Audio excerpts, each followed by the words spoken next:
Tonight we look at the first sign, Al-Masih al-Dajjal. Let us begin with definition. Dajjal is a being, a wujud. Dajjal was created by Allah subhanahu wa ta'ala. He created him in His wisdom. And when Allah created Dajjal, Allah endowed Dajjal with awesome power, with awesome versatility.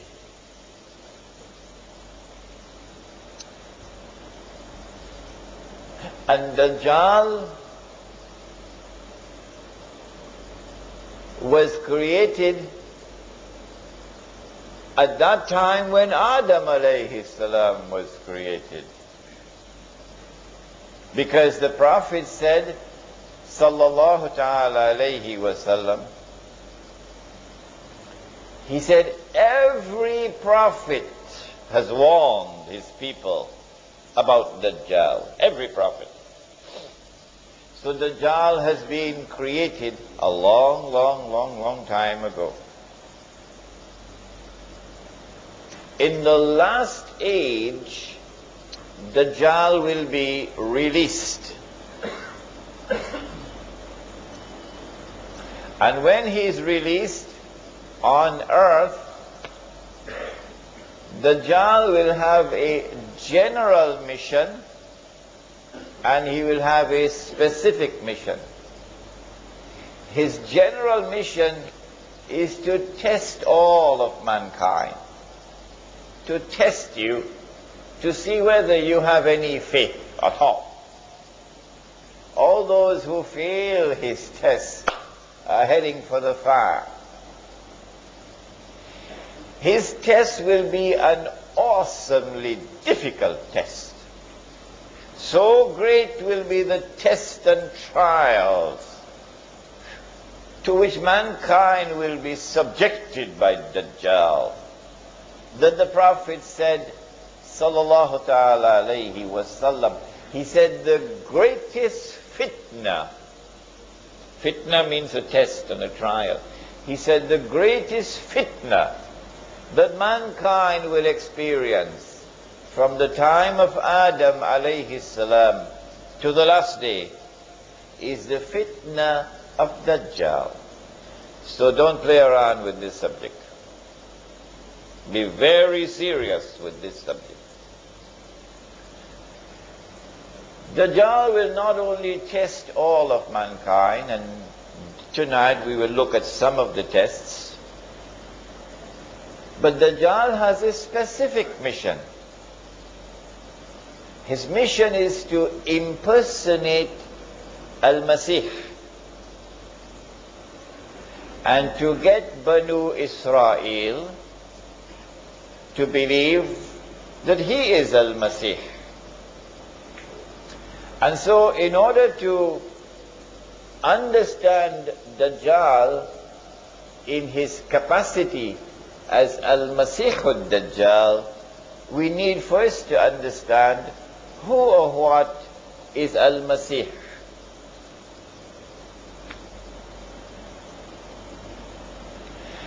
After Banu Israel had lived in the Holy Land, which Allah had given to them, and after Dawood alayhi salam had established the state of Israel, he was a Muslim, so this is the Islamic state of Israel. And after Sulaiman alayhi salam had raised it until it became the most magnificent state that history will ever witness. After Sulaiman alayhi salam had built the masjid, and therefore after Banu Israel had experienced, take note of this, after Banu Israel had experienced the golden age, then they committed misdeeds, they violated the trust with Allah, the covenant with Allah, they committed many, many sins, and Allah subhanahu wa ta'ala expelled them from the Holy Land. Surah to Bani Israel of the Quran, Surah number 17, describes this. وَقَضَيْنَا إِلَى بَنِي إِسْرَائِيلَ فِي الْكِتَابِ لَتُفْسِدُنَّ فِي الْأَرْضِ يعني الأرض المقدسة لَتُفْسِدُنَّ فِي الْأَرْضِ مَرَّتَيْنِ وَلَتَعْلُنَّ عُلُوًّا كَبِيرًا. Twice did Banu Israel commit fasad in the Holy Land. Fasad is not just corruption. Fasad is a corruption which is destructive in nature. What did they do? We don't have the time tonight. But if I get a chance to deliver the lecture Jerusalem in the Quran, then we can go into all those details. But they were expelled. They had violated the conditions for residence in the Holy Land. And Allah sent a Babylonian army. And that Babylonian army destroyed the state of Israel, destroyed the masjid, and took Banu Israel into slavery in Babylon. Babylon is in today's modern day Iraq, in that territory. All right. And so the golden age has come to an end. While Banu Israel were there in Babylon, weeping by the rivers of Babylon, Allah subhanahu wa ta'ala sent prophets to them. Among the prophets was a prophet named Daniel, for example. And he's a very important figure, Daniel. When these prophets came to Banu Israel in Babylon, these prophets communicated to Banu Israel a promise from Allah to them. The promise was that He was going to send to them a prophet who would be a special prophet, because this prophet would bring back the golden age. The golden age was one in which Sulaiman alayhi salam and the state of Israel ruled the world. It was the ruling state of the world. And when this prophet comes, he will bring that back. He will rule the world from Jerusalem. This prophet, special prophet to Banu Israel, this prophet was known as Al-Masih. The meaning of the word is not relevant here. The significance of the word is what is relevant. The functions of Al-Masih is to bring back the golden age, to rule the world from Jerusalem. In order for the Messiah to bring back the golden age, the implication is, number one, this is clear as an implication, number one, he would first have to liberate the Holy Land from Gentile rule, non-Jewish rule. Number two, he would have to bring Banu Israel back to the Holy Land. Number three, he will have to restore the state of Israel. And number four, that Israel must grow until it becomes the ruling state in the world, and that Messiah must rule the world from Jerusalem. Only then will the golden age of Sulaiman alayhi salam return.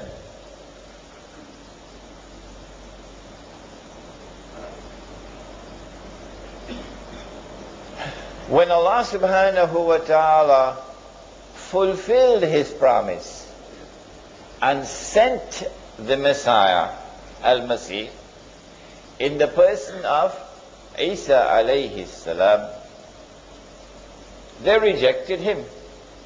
Is it tomorrow night? No, Thursday night we have Islamic view of the return of Isa alayhi salam. Thursday night. So on Thursday night we're going to go into this in greater detail. When Allah subhanahu wa ta'ala fulfilled His promise and sent the Messiah to them, they rejected Him. Not all. No. There were some Jews who accepted Him. فَآمَنَتْ طَائِفَةٌ مِّن بَنِي إِسْرَائِيلَ. But there are others who rejected Him. وَكَفَرَ طَائِفَةٌ. They rejected Him because they declared that وَنَعُوذُ بِاللَّهِ مِنْ هَذَا, He's a bastard. His mother gave birth to Him without a father, without any, husband. And therefore she had committed that vile deed of zina. He's a bastard. A bastard cannot be the Messiah. So they rejected Him. And then later on, when they saw Him die on the cross, before their very eyes, they saw Him die. He's dead. But the state of Israel has not risen to become the ruling state in the world, and He has not ruled the world from Jerusalem. A number of reasons. So He could not have been the Messiah. Tomorrow night or Thursday night I'll give you some more reasons. And so they're waiting for the Messiah to come. What they did not know, and you and I know, is that this was indeed Al-Masih. And when they thought that He was dead, that they had crucified Him, no, He was not crucified. Allah made it appear unto them that He was crucified, and Allah raised Him unto Himself. So He did not experience something called maut. And since every soul must taste maut, who said so? Every soul must taste maut. Who said so? Yes, the Quran. Allah says so. Kullu nafsin za'iqatul maut. Every soul must taste maut. Therefore, he also must taste maut. Therefore, he will return. He will die. Since they're still waiting for Al-Masih to come, you can't live in New York and not know that. They're still waiting for Al-Masih to come. And they had boasted of how they killed this one. The Prophet Muhammad ﷺ informed us that Allah will send in the last stage this being created by Allah, who will impersonate Al-Masih and who will convince them that he is delivering the return of the golden age. He will deceive them, however, because he would not be the true Messiah. He will deceive them because this would not be the return of the golden age. It would appear like that. And so Dajjal has been endowed with awesome powers of deception. He has a PhD in deception. Dajjal. This is indeed the meaning of the word itself, Dajjal. If Dajjal is to deceive Banu Israel and get them to be convinced that he is the Messiah, look at what he will have to do. Number one, he will have to liberate the Holy Land of non-Jewish rule. Number two,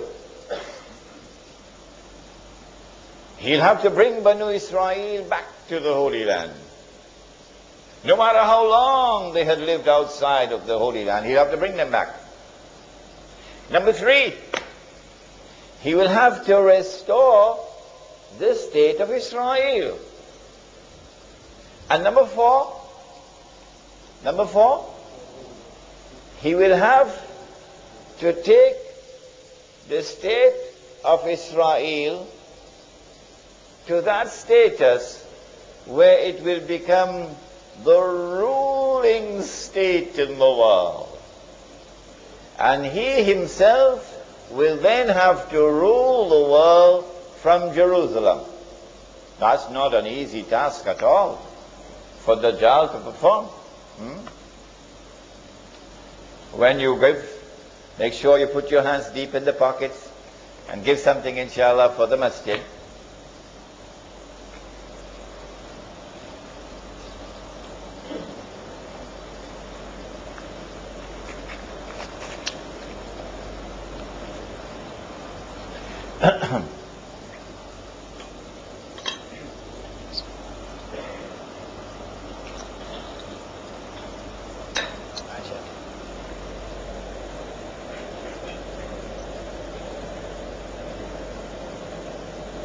Now let's come to the first hadith.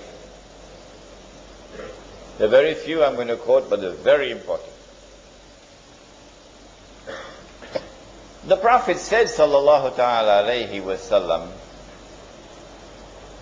the hadith is in Sahih Muslim, and it is perhaps the most important of the hadith I'm going to quote tonight, this one. He said, when Dajjal is released, he will live on earth for 40 days. One day like a year. One day like a month. One day like a week. And the rest of his days like your days. When his day is like our day, he will be in our dimension of time.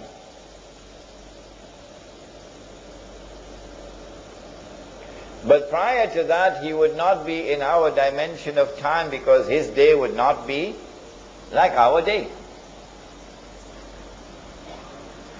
When he is in our dimension of time, at that time it will be possible for us to see him. At that time, he will appear as a human being. A human being, not a system, not a civilization, a human being. And he would be a Jew. And he would be a young man powerfully built, with curly hair. At that time, when he appears in the world, in our dimension of time, the Prophet said, alayhi salatu wasalam, he will come from the east. He pointed his finger 20 times to the east. The Dajjal will come from the east. But what about prior to that, when he will not be in our dimension of time? Where will he be, for example, when his day is like a year? Where will he be? Do we have any answer to that? He's going to be on earth, but we won't be able to see him. The angels, are they here in this room? Yes. How many? Each one of you have 2 angels on your forehead, on your shoulders. So there are many angels right here in this room. They are on earth. Are they in our dimension of time? No. No. So they don't perform salat. according to our timetable. Huh? Fajr for them is not Fajr for us. If we were to go into that day in which they live, and we have to perform salat, can we perform salat according to this timetable? No, we don't have to calculate to do it. Can an angel come into our world?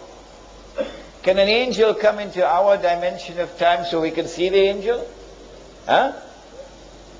Huh? Yes. Which one? Yes, Jibreel alayhi salam came as a human being, right in the masjid. Are there jinn in this masjid now? Oh yes, they are.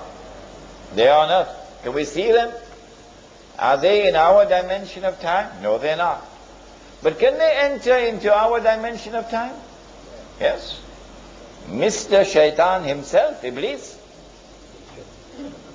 he came as a human being, as an old man, you remember, with a walking stick. So Dajjal will enter into our dimension of time one day. We see him. But prior to that, in a day which is like a year, where will he be? It is from that location that he will commence his attack. He will begin his effort. Number one, to liberate the Holy Land. Number two, to bring the Jews back to the Holy Land. Number three, to restore the state of Israel. Number four, you know what's number four. From that location, he will begin the effort. Where will it be? Fortunately for us, we have the answer. And it is also in Sahih Muslim. It is known as the hadith of Tamim ad-Dari. Listen to it carefully now. Tamim ad-Dari was a Christian who took the Shahada, became a Muslim in Medina. He came to the Prophet ﷺ and narrated an experience which he had. The Prophet ﷺ, after the Salat in the masjid, asked the people, sit down, sit down. I have something to tell you. Tamim ad-Dari has come to me and told me something about Dajjal, which confirms what I have been saying to you. So we know that what is contained in this story is true. What did Tamim ad-Dari experience? He said that he and some 40 of his companions went on board a ship. So you need water, eh? So they have to go in some place where you can travel with a ship, a sea or an ocean. And when they went on board the ship, a storm came. And the storm blew the ship for 40 days before, for a whole month, sorry, not 40 days. The storm blew the ship for a whole month before they reached land.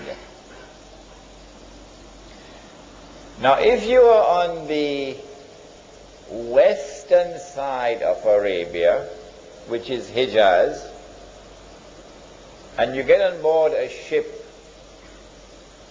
there are only two seas on which you can travel. One is the Mediterranean Sea, and the other is the Red Sea. Only these two. But it seems very much unlikely, in fact impossible, for a ship to be on the Red Sea and for a storm to be blowing and that ship did not touch land for a whole month, because the Red Sea is very narrow. And so I have chosen so hairy, so much hair, that you could hardly distinguish the head from the tail. So this beast is concealing its identity. And the beast spoke and said that I am what? Huh? I am? Are you guessing now? I am Jassas. Jassas means a spy. A spy. So this is number one, an island about 1 month's journey from the western side of Arabia. Number two, this is an island which conceals its true identity. Number three, this is an island of those who have PhDs in spying, in espionage, in intelligence work. Jassas then said to them, there is someone waiting to see you over there at the monastery, Christian monastery. So this is a Christian island. When they went to the monastery, they found this young man, powerfully built, curly hair, but he was in chains. His hand chained to his neck, his legs chained. And this man started to question them, a number of questions. The Nabi al-Ummi, has he arrived in Medina? Nabi al-Ummi means, it doesn't mean the Nabi who cannot read and write. No. It means the Nabi who is not a Jew. The Nabi who is Gentile. Has he arrived in Medina? Yes, he has. Are the people accepting him? Some are accepting, some are not. This man then says, it will be to their benefit if they will follow him. A very important statement. Then he asked, the date plantations of a particular area, is the crop still coming out in abundance? They said yes. He said, I don't think it'll last for long. And then he asked, Buhayratu Tabariya, that's the Arabic name. The English name is the Sea of Galilee. The Jews call it Lake Kinneret. It is the largest sea in the Holy Land. It is from the Sea of Galilee that whole of the Holy Land gets water. The Sea of Galilee. He said, is there any water in the Sea of Galilee? They said, yes, plenty water. He said, I don't think it's going to last for long. And then he said, I am Dajjal. I am Dajjal. And when I am released, I'm going to enter every single town and city. But notice, he didn't say kampung.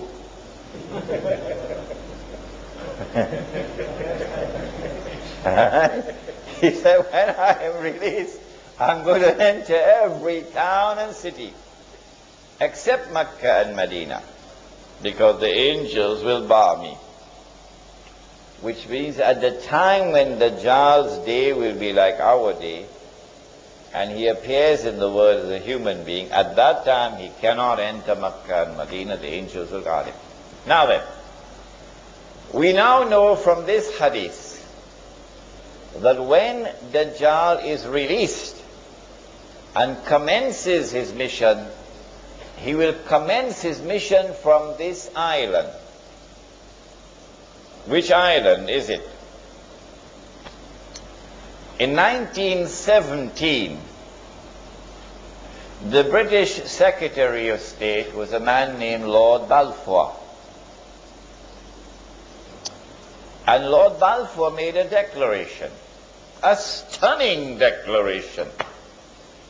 Britain was the superpower in the world, and Lord Balfour declared that the British government intends to pursue an effort for the establishment of a Jewish national home in Palestine. In 1919, a British general led an army which defeated the Turkish army, and from a Jewish perspective liberated Jerusalem and liberated the Holy Land. And then Britain became the power which controlled the Holy Land. The League of, in those days you didn't have the United Nations, you had the League of Nations. And the League of Nations conferred upon Britain something called mandate power. So Britain was the mandate power who controlled the Holy Land. Britain controlled the Holy Land from 1919 until 1948. In 1948, Britain acted as the midwife for the baby to be born. The baby, of course, was the state of Israel. In consequence of all of this, I have come to the conclusion that the island was Britain. And so when the Dajjal was released and commenced his mission to deceive Banu Israel and to deliver to them what would appear to be the return of the Golden Age, it is from Britain that he commenced his mission. But if there's anyone who differs with me, then I'll have to invite them to tell me, you tell me which island it is. You cannot just differ with me without telling me which island is it. Because the hadith is there in Sahih Muslim. You've got to deal with the hadith. During the time that Dajjal was launching his attack from Britain, the Holy Land was liberated of non-Jewish rule. During the time that Britain was hosting Dajjal, the Jews came back to the Holy Land. And during the time that Dajjal was launching his attack from Britain, the state of Israel was restored. 3 out of 4 already delivered. And in all of this, the overwhelming majority of Jews have been absolutely convinced that all of this represents blessings from Allah. That Allah is validating the Jewish claim to truth. That Allah is fulfilling His promise to Banu Israel. Now comes a little more difficult part. It was fairly simple to identify the island of Britain. If when Dajjal was in a day which lasts like a year, he will be in an island, according to the hadith of Tamim ad-Dari, where will he be in a day which is like a month? Is he going to move to another territory? And if he moves to another territory, how can we recognize it? The yardstick which I use to measure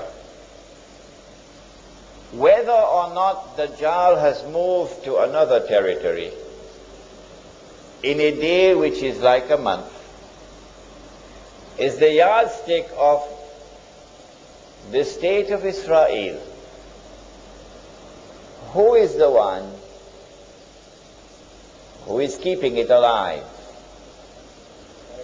Who is the one who is conferring upon it security? Who is the one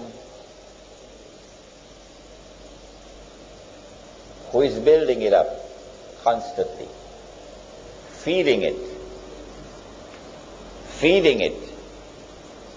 and making it stronger and stronger and stronger and stronger? Is it Britain? The answer is no. Remember, your brother Imran is also a student of international relations. Don't forget that. The answer is no. Someone else has taken over from Britain as the strategic ally of the state of Israel.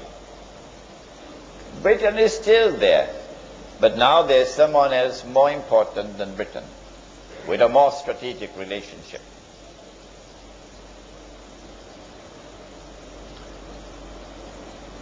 The United States of America is without any question whatsoever the most important strategic ally of the state of Israel in the world today. Without any question whatsoever. The United States of America is the country which is supporting Israel with the greatest amount of financial assistance and material assistance. The United States of America is the country which has a strategic military alliance with the state of Israel. And so, I have come to the conclusion that the Dajjal, in a day which is like a month, is no longer in Britain. Britain now has to give way to another country. Britain was the superpower. Britain was ruling the world. But now another country mysteriously, strangely, inexplicably takes over from Britain as the ruling power in the world and the strategic ally of the state of Israel. This is the United States of America. When did it happen? Now we're going to test your knowledge of international affairs. When did it happen? I think you would agree with me, number one, that the Second World War would be the turning point. And so here is tangible evidence that the United States has now taken over from Britain as a senior partner. Evidence number two. At the end of the Second World War, in 1945, the international community came together in a conference in Bretton Woods in upstate New York to create a new international monetary system. Prior to this, Britain, London, was the financial capital of the world. Ever since the Bank of England was established maybe 200 years earlier, London was the financial capital of the world. And the ruling currency in the world was the British sterling pound. His Majesty the sterling pound. But now at Bretton Woods something strange happens. The Bretton Woods Agreement confers upon the US dollar the status of the ruling currency. And the Bretton Woods Agreement confers upon Washington the status of the financial capital of the world. because the International Monetary Fund is now located in Washington. The British didn't like that at all. The World Bank is located in Washington. The British didn't like that at all. So here is the second tangible evidence that Britain has now conceded and the United States has now taken over as the ruling power in the world. And then came a third and even more dramatic evidence.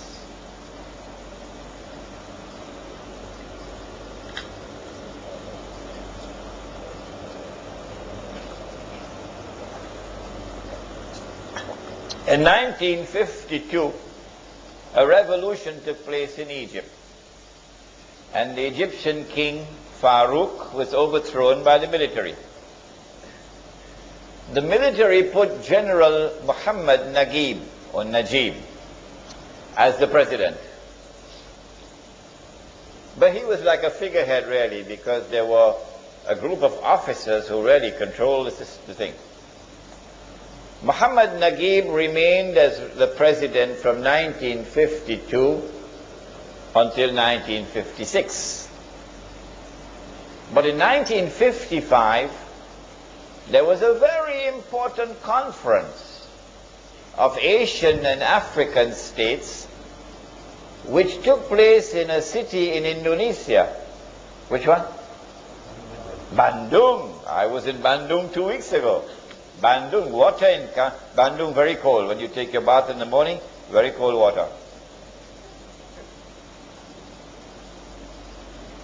At the Bandung conference, it is not Muhammad Najib who goes to represent Egypt, but rather a man named Gamal Abdel Nasser. That's a sign of who is in charge. The next year, 1956, Gamal Abdel Nasser replaces Muhammad Najib as the president of Egypt. Shortly after that, same 1956, he nationalized the Suez Canal.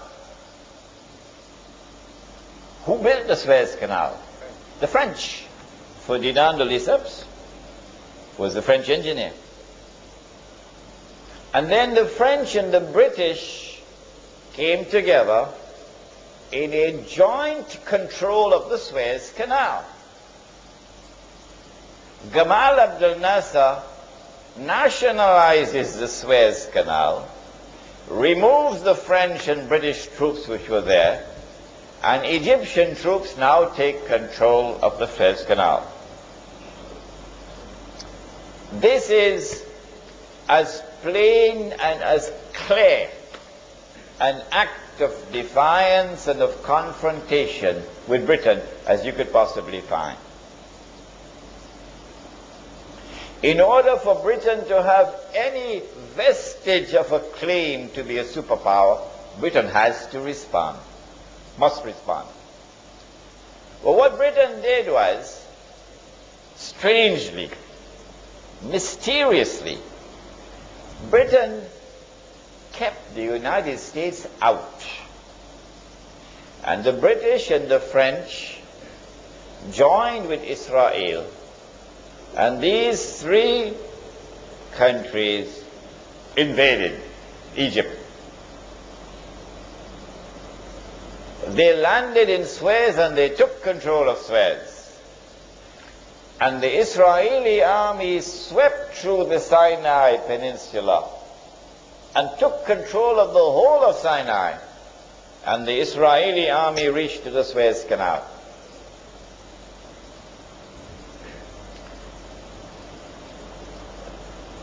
General Dwight Eisenhower said, "No,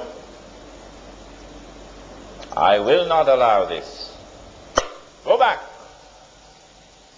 Can you tell Britain that? Withdraw your troops, go back. Will Britain obey? Sir Anthony Eden was the British Prime Minister. Guess what Britain had to do? Huh? Britain had to withdraw its troops. And France had to withdraw its troops. And the state of Israel had to withdraw its troops back to Israel. Because the American president said, no, I will not permit it. Go back.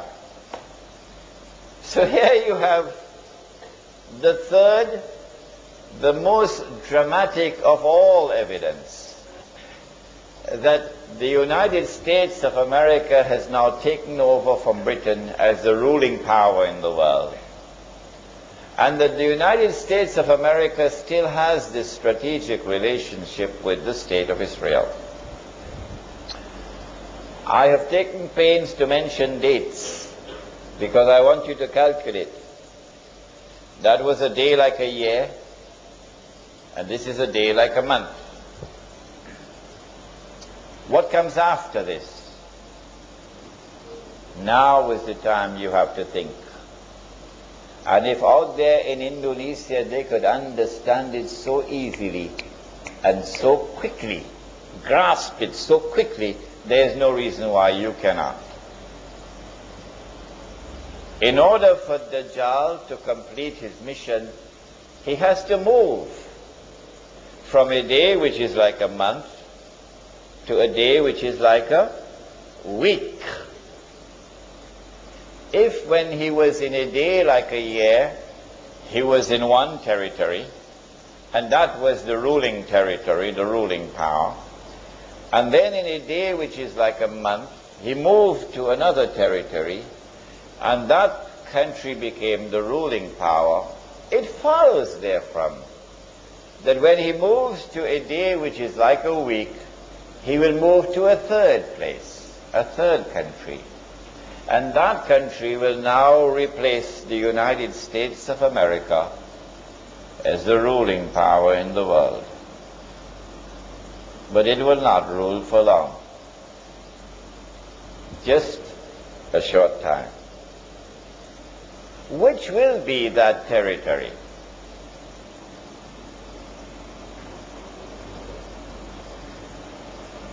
China?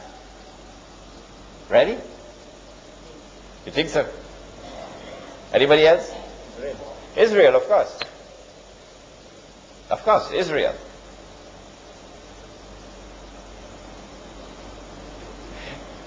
The state of Israel already has, or has been given by the United States, thanks to people like Jonathan Pollard, the nuclear know-how. The State of Israel has enough nuclear weapons, enough thermonuclear weapons to lay claim to be a superpower already. But in order to be recognized as a ruling power in the world, Israel will have to give a spectacular display. A spectacular display, a dazzling display of its military might, which it has never done so far. All that the world has seen is glimpses of what Israel is capable of doing. But it'll have to be a spectacular display of its military power. When it does so, it will have to emerge out of that military event. It will have to emerge as the dominant power in that region, so that all the states in the region in which Israel is located must all submit to Israel. Secondly, when Britain was the ruling power, London was the financial capital of the world. When the United States became the ruling power, Washington was the financial capital of the world, ably assisted by New York. And so if Israel is to become the ruling power in the world, something dramatic has to happen in the monetary system around the world, in the financial system around the world. Something dramatic has to happen, in consequence of which the financial capital of the world will now shift to Jerusalem or to the Jews. What is it that can happen? Oh, I love the Indonesians, because they could understand so quickly, so easily. I don't know, maybe because they eat a lot of nasi, rice. The answer is, the international monetary system is based on fraud, paper money. If I get a chance, I can teach you the subject, but tonight is not the night. But it is fraudulent. The entire world of money is connected to one currency, the US dollar.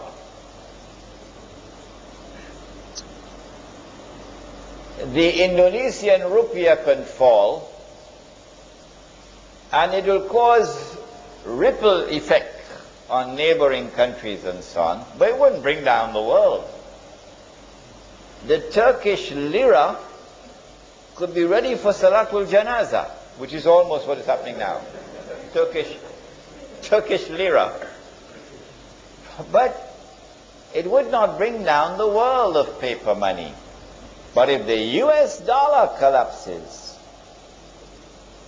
details, I don't have the time tonight. Something is going to happen which will bring the US dollar crashing down. You don't believe me? If you don't believe me, when it happens, then you will have to believe me. Yes, you will have to believe me on that day. But then you would look like a donkey. Yes, all those who have stayed confident that there is integrity in this monetary system, and this money is strong, it will never fall, and Imran is just talking nonsense. On that day, they will look like donkeys when the whole system crashes. Our Prophet has prophesied it. It's there in the hadith. He said the day will come when nothing will be of value, meaning as money, except a dinar and a dirham. And a dinar is not made of paper. A dinar made of gold. The dirham is made of silver. The sunnah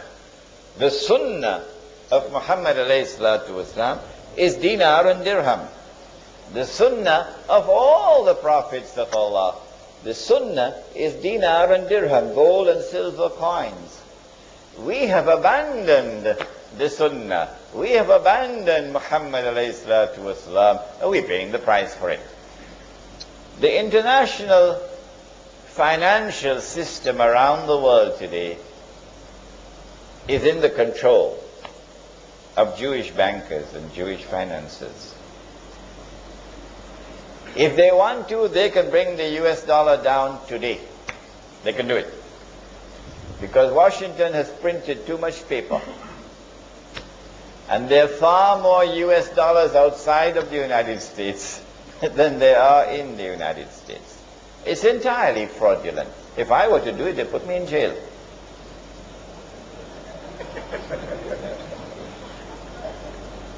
And so two things will have to happen. The financial system will have to collapse, and after that, the Jews will control the finances of the world. And number two, there'll have to be this spectacular display of military power. But when that military attack takes place, Israel will have to be able to argue, we were provoked. We're only trying to defend ourselves. So in order to do this, you have to begin the process with Ariel Sharon going into Masjid al-Aqsa with 1,000